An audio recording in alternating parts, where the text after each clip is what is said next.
Děkuji za pozvání. Takže já jsem vlastně vystudoval první látky, teď jsem teoretik.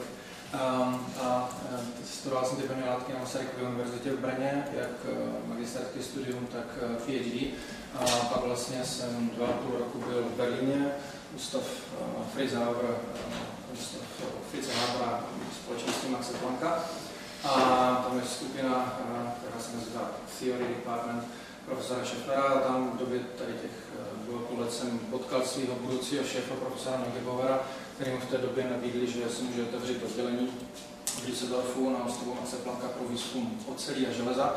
Takže jsem se pohnul do Düsseldorfu a vlastně v roce 2013 jsem se pak vracel. Akademie věd měla program, který jsem mu říkal Purkyňovo stipendium, to teďka se to přejmenovalo, a teď 5 let mě podporoval akademie tady tímhle stipendiem. Stal jsem se mezi tím vedoucím skupiny, já jsem tady jako vedl svou vlastní skupinu i na tom Max Plancku v tom Düsseldorfu. No a teď jsme měli štěstí, že vlastně Akademie věd má program, který se říká akademická prémie, po dobu 6 let podporuje výzkum, v mém případě to bude kombinace kvantových klasických počítačů a umělé inteligence aplikovaná právě na pevné látky, výpočty pevných látek. Tady musím říct, že jak jsem teoretik, tak vlastně jako kvantově počítače se tomu říká experiment, že nakonec jako všech těch letech byl zase jako experimentátor, takže nejsem se nastracen, jsem pochopil, že většina z vás jsou asi experimentátoři, takže jako blížím se. Okay, so now I'd like to switch to English and the topic of my talk. And before I start, I would like to acknowledge contributions of my colleagues and students from both Czech Republic and abroad, like from Vienna and in Germany. And I'd like to talk about defects. So common sense says that defect is something that you want to avoid. So defect is a kind of imperfection. But the truth is, pragmatically, defects are everywhere around us. Whenever we see something, we see surface, and surface is thermodynamically a defect. The thing is that it's really difficult to get perfect systems, if not completely impossible. And sometimes, not always, but sometimes, systems with defects can outperform systems without defects. And so the idea of so-called defect engineering is not only tolerate defects, but actually use them, utilize them for your purposes. So this here on the left is a schematic of what kind of defects you might have in solid state. So some defects like vacancies or substitution defects, and then you have extended defects like rainbow berries and other types. So it's good to remind us that actually a well-controlled amount of defects in silicon is what drives all electronics we have around here. And so it's really essential for our society now. But give you another example, in particular one where really defects can improve the properties. So this is zinc oxide at a simulation. This is nanowire. And if you make a defect in stacking of atomic planes, so then you have a local strain close to such a stacking fault. And if you are increasing the density or number of these stacking faults, you can then try to, in computer, push or pull such a nanowire, and corresponding elastic constant is called Young's modulus. And here is the Young's modulus as a function of the number of the stacking faults. And both in compression and in tension, with increasing number of stacking faults, you actually have higher values of these Young's modulus than in case of defect-free, perfect nanowire. So in computers we have these defect-free systems. Today, in particular, I would like to talk about so-called antiphase boundaries. In a moment, I'll show you at atomistic scale what they are. But in electron microscopy, you typically see them as these whitish features on a dark background, or inversely darkish features on a white background. These two images demonstrate that you might have very high density of them, or if you anneal, you can also get rid of them. Mostly, you see that they are same scales, these two images. But in general, they might be really very interesting with respect to the shape of their curve in space and so on. So this is outline of my talk. I will briefly introduce these antiphase boundaries, what they are. So schematically again, antiphase boundaries are defined for system of crystals with sublattices. So if you have one sublattice with blue atoms and one with red, and you shift one half exactly, so it's poorly visible, but there is a shift. Okay. You create this by shifting exactly by one half of the lattice parameter, and this is called antiphase boundary. So this is a part of the crystal where different sublattices interface, and you might have this different crystallographic orientations and differently banded. And so interestingly, incoming electron beam is very sensitive to such a change of the crystal lattice. I mean, this is fully coherent. So geometrically you go from left to the right, the same atomic plane, but here you just change chemistry. I mean, the atoms are different. And interestingly, the electron beam is very sensitive to it. So if it hits such an antiphase boundary, then you have this feature. Now that was really cartoonish, but high resolution TM gives you an image like that, and here it is indicated by the authors of this paper as an example where the antiphase boundary is. So as they may have such a high density, they may then contribute into properties of these materials where they are, these crystals. And so it's interesting to know, for example, the energetics and other properties. So we studied these antiphase boundaries in magnetic material, iron 3 aluminum. It's really poorly visible, but here is rhombohedral unit cell, which is the smallest one. Sorry. But then you might have elementary unit cell, which contains 16 atoms. You see more of these atoms, not 16, because sometimes you see also periodic images of these atoms. Maybe good time to stress out that we have all the time in these calculations periodic boundary conditions. So whenever you see any of these computational cells, please imagine them as filling up the universe by periodic boundary conditions. Anyway, so we took these 16 atomic cubic cell, fully visible, we stacked 4 of them on top of each other, and then we applied for the upper half shift that corresponds to antiphase boundary, and then we created this cell where we have in the middle one antiphase boundary and then also at the edges. And if you then apply quantum mechanical calculations, what is recommended here because it's a magnetic system and so-called interatomic potential, so if you somehow simplify the interaction here, if you do not make full quantum mechanical calculations, you may lose some important parts in magnetic systems. So we used quantum mechanical calculations, density function theory. We have relatively decent scaling. I'm not sure if the quantum chemists here, they have sometimes power 5 or something, so it's a lot worse. So we can handle up to hundreds of atoms currently. And here are some technical details, but essentially you determine the energy of a system with antiphase boundaries, you subtract the energy of a system without, and then because we have 2 of these antiphase boundaries in and divide by the error, we get the value of antiphase boundary interface energy for long. Anyway, it's 80 millijoule per square meter, so let's stop here.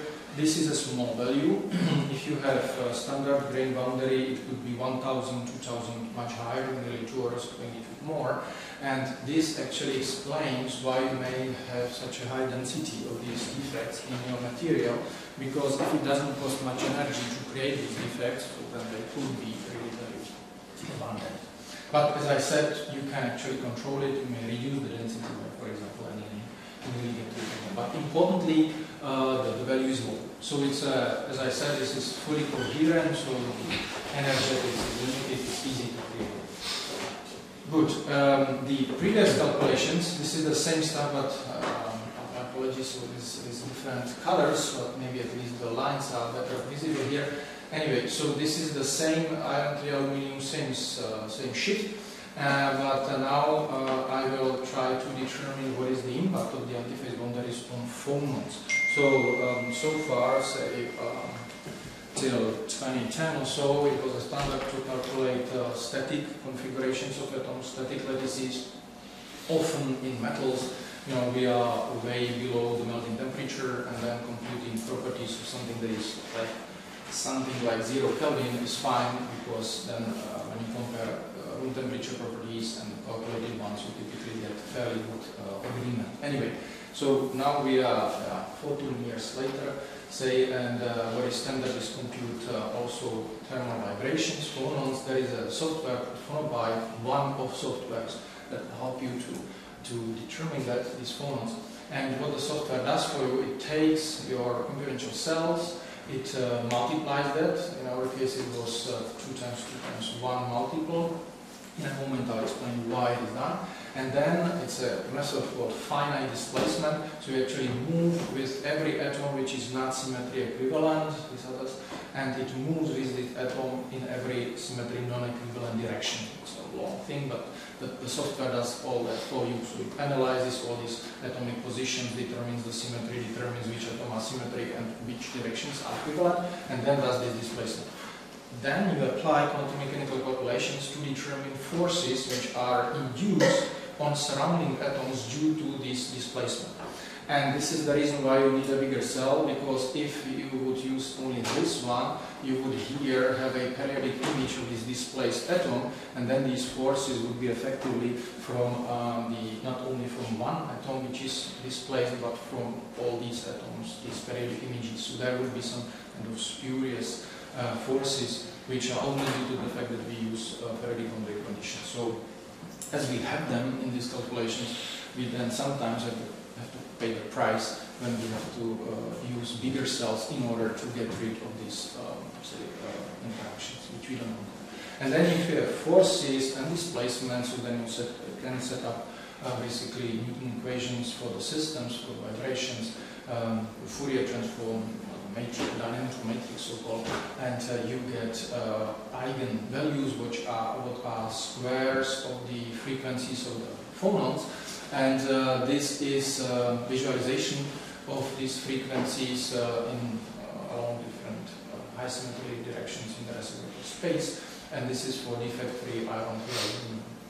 You do it typically as a start for one volume which is minimizing, that's the Euphrates energy, and this sum goes like 80,000 terms. Yeah, so you sample the reciprocal space in quite thousands of points, and then you have this Q, and then you have a series of different branches, phone branches. So this what looks like simple is essentially maybe 20,000, 80,000 terms. No analytics, just numerics. Now, if you introduce this antiphase boundary as extended effect, you will lower the symmetry. That is why I spend so much time talking about symmetry, equivalency, and so on and so forth. So if you reduce the symmetry, so then you have a lot more branches, and then you can see that there are really major differences in the vibrations of these atoms in the phonon spectrum. Here is then the density on the right hand side. And what is interesting that you have, for example, here a band gap. So this is not electronic structure band gap, again I repeat that these are phonons, but you have a series of a range of frequencies, energies of these phonons which are there. And this could be, for example, affected. For a different shift, not this one, but another one we got even like closings of the gap, and it means that then you have really qualitative change in the band structure of these phonons. Now, within so-called quasi-harmonic approximation, you make these calculations of phonon for series of volumes. So every dot here means one volume for which we computed this phonon. So here is on the horizontal axis, you have the volumes. And then you can compute from this long function, this 80,000 terms, you compute from the frequencies the free energy as a function of the volume for different temperatures. And then if you just follow the minimum or minima for these different temperatures, you see it shifting to the right to higher volumes, so this is thermal expansion. So, like in order to get a better description of the material where the system is expanding thermally, you have to make this a lot more of these calculations. So we are talking about a few months, you see, for depending on the system. And then you get, for example, the volume as a function of temperature for defect-free, iron-free aluminum, and the system with antiphase boundaries as internal defect, and you can compare and you see that, there is impact. So by these defects, then you can kind of fine-tune your thermal expansion. But there's more. You can also look at the curvature of these energy versus volume curves, and this is again called bulk modulus, like elasticity is related. It's like change of the volume of the system, so corresponding elastic constants for bulk modulus is a response of the system to a volumetric change or higher hydrostatic pressures. And you can then get this bulk modulus as a function of temperature. Now for a static lattice, so when you do not compute any phonons, you get just one value. And this is what I started with when I first met in 2005 in the sugar of iron 3 aluminium. I got this value, and I was kind of surprised that the agreement with experiment this time is not that good. And since then I was kind of interested in this problem. A few years ago we got a project from Czech Science Foundation focused on extended defects in metals, and so we computed, for example, this bulk modulus dependence as a function of temperature for iron 3 aluminium with phonons. No extended defects yet, but phonons. Now you see it shifted, it's non-linearly shifted, going down, the material is softer with increasing temperature as normal is, but still we are above this experimental value. But then, if you repeat all these calculations, phonon calculations for series of volumes for the cell containing the antiphase boundary, you shift to a lot closer to the region where the experimental data are. So, kind of a take-home message is that the extended defects might really significantly affect the properties of your system, and in real experiments you have samples with defects. And this is a neat example of the impact of this antiphase boundary. And you see it's like 2 years of calculation, so it's still not easy, but computers are faster, and we will have these quantum computers hopefully soon, so then everything can be done. Anyway, so that was like phonons, and by the way, then thermodynamic stability at elevated temperatures. I didn't talk about that. Anyway, you have also segregation, you have the cell, again the same one in different colors, iron and aluminium. Here's copper, and the copper might be in iron 3 aluminium without defects, or you may put it exactly at the antiphase boundary or further apart from it. So here we have a case when we have point and extended defects interacting. There is some impact on magnetism, I won't talk about that. But what is important again, you have a symmetry lowering, partly due to the point defect, partly due to the antiphase boundary as extended defect. And then if you compute the free energies, you can compare the situation when the copper is at the phase boundary, antiphase boundary, or further apart, like say in the bulk, in the grain inside, and you can determine the energy difference. And if you do not compute phonons, it would be a static value as a function of temperature, and this is that, it's negative, it means that copper wants to segregate to the antiphase boundary and change its properties.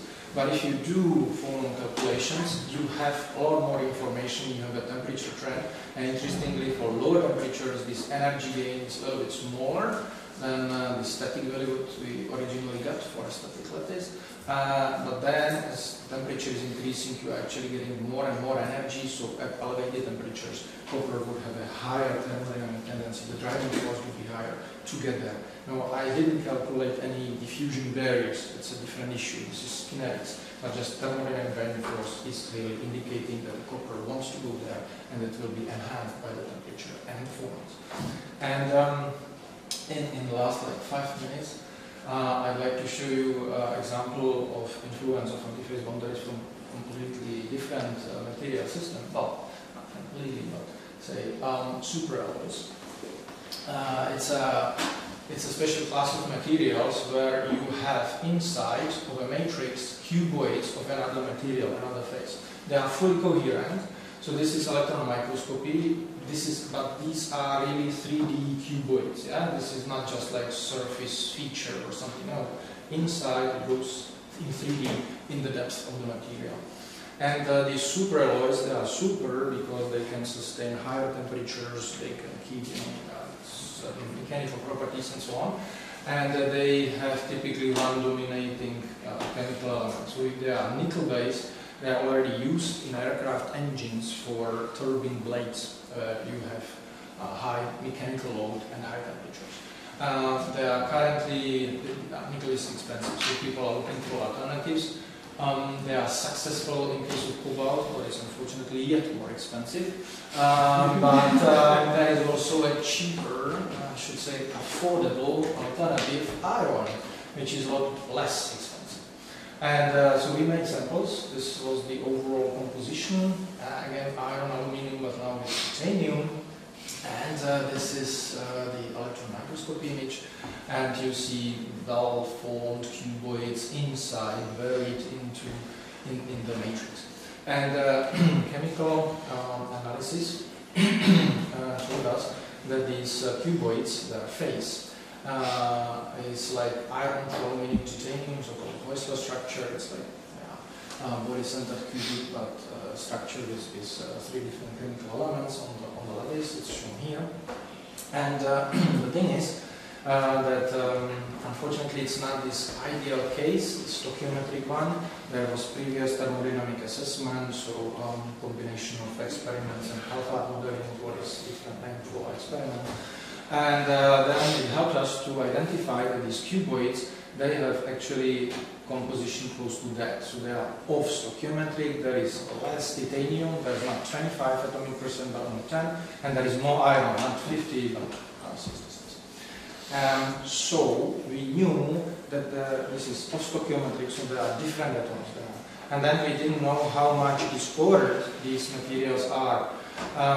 We knew that, the nearest chemical composition would be that. We set up cell containing 32 atoms, and we wanted to try to determine which disorder would be in these materials due to this off stoichiometry, due to the fact that we didn't know that titanium, aluminum, and iron right ratio. So there is a disorder system. Typically metals, the systems do not have any long-range periodicity, but we have periodic boundary conditions. There is an approach called special quasi-random structure already from 90s, from Sanger's group, and this is a way how to mathematically set up a small cell which models your infinitely complex disordered system. Then you still have your periodic boundary. Now we set up 3 of these SQS. One contains the atoms totally disordered, so there is no sublattice or anything. Then one SQS has iron sublattice indicated by these yellowish lines, fully ordered, no impurities. And then we had one system where we have iron and also aluminium fully ordered, no impurities. And only the remaining sublattice contains titanium, less titanium, and extra iron. Now we computed, for example, the formation energy using this equation with respect to pure tense members. And what we got is that this most ordered system has the lowest energy. In thermodynamics, when you go to more negative, it means better. So this is the best what you might have. Thermodynamics says this is preferred to appear in the samples. But now look at the magnetic moment, what is like value per 32 atoms. So there is a factor of 4 different. So if you look at functionality, if you want to use this material for its magnetic properties, you actually go to 1/4 of what is theoretically possible, considering that still this is just one of the cases which we studied, so possibly there is yet more. Anyway, so what thermodynamics prefers is something that is magnetically really poor, say. So, coming back to antiphase boundaries, this is most ordered. We have these sublattices. I said that antiphase boundaries are defined for systems with different sublattices. So we doubled the 32 atomic cell and we shifted the upper half. So we created antiphase boundary. And the magnetism increased by 140% to 240% of the original. So actually introducing disorder, for example, by these antiphase boundaries, you may significantly increase the magnetic properties, meaning you have chemically the same system, same atoms, same ratio, same composition, but from the same system, same material, you get a lot more magnetism by introducing the defects. So it's essentially a designing principle for possibly having in future new magnets from materials which are not so impressively magnetic, that maybe introducing these extended defects, you may get a lot more magnetism from them. So that brings me to the end. As a conclusion, I would say that defect engineering is in principle very promising here by introducing or exploiting right extended defects. You can get better improved magnets. Antiphase boundaries are definitely candidates. They have multifaceted impact on the properties but the problem is that they are complicated, I mean they're complex, and therefore they are not fully understood yet. They are difficult to determine the properties of one individual interface boundary inside of the material, so calculations is actually the answer. So that's the way. Unfortunately, there are so many of them, you saw these curved shapes in 3D space, so a lot more calculations are actually needed. And that brings me to acknowledgement that I would like to thank to Czech Science Foundation for money, and also for millions of CPU hours at the different supercomputing centers in the Czech Republic, both in Brno and in particular in Friák. Thank you for your attention.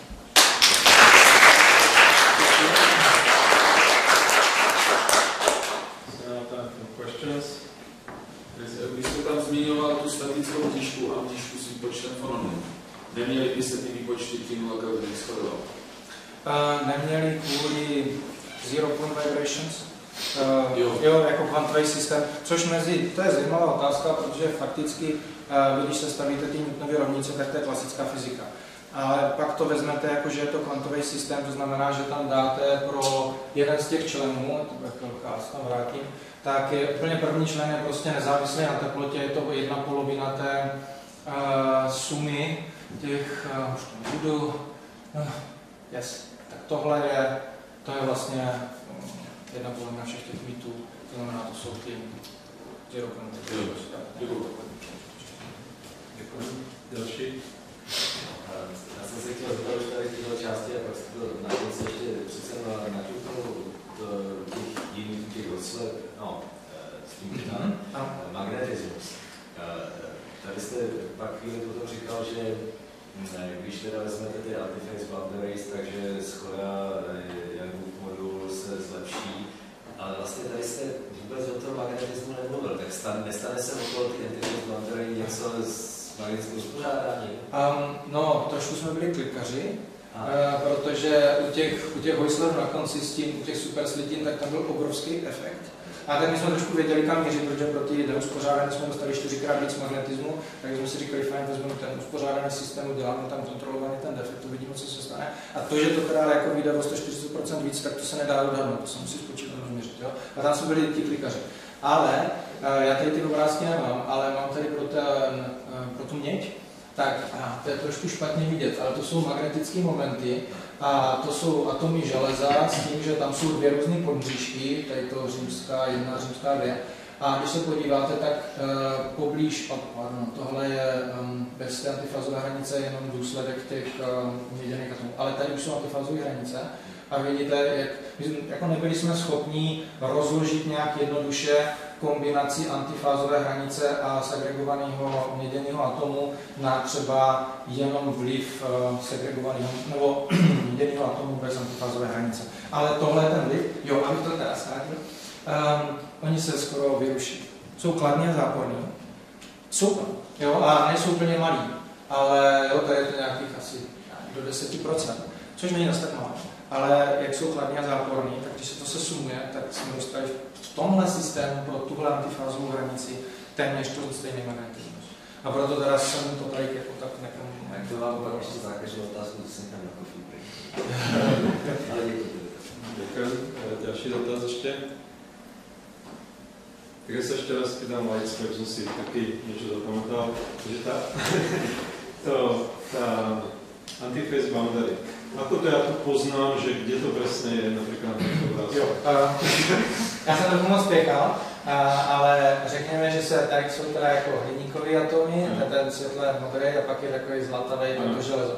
Tak tady není. Tak modrá, zlatá, modrá, zlatá, modrá, zlatá se střídají. Teď půjdeme tady. Modrá, zlatá, modrá, zlatá, zlatá. Aha. Jo, takže...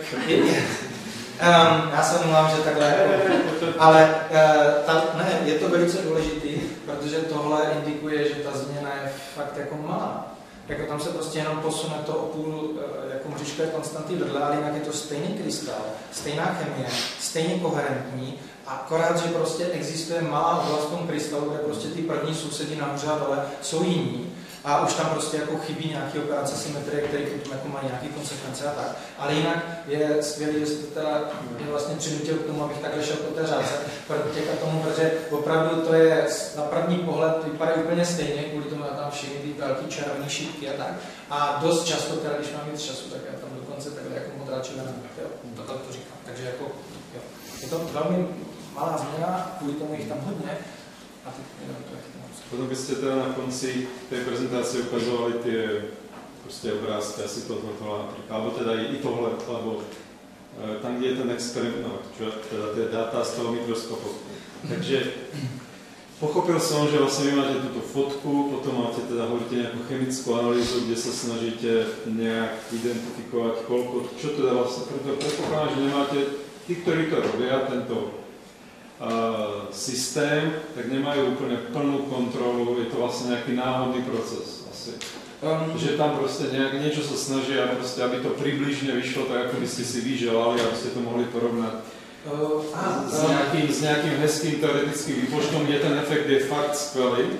Takže když to oni chcou experimentálně realizovat, tak nad tím nemají asi plnou kontrolu. Takže jak vy presne ste schopní vedieť, teda to je blbá otázka, tak je to obecná otázka, takže jak presne viete, že porovnávate vaše simulácie so správnymi datami?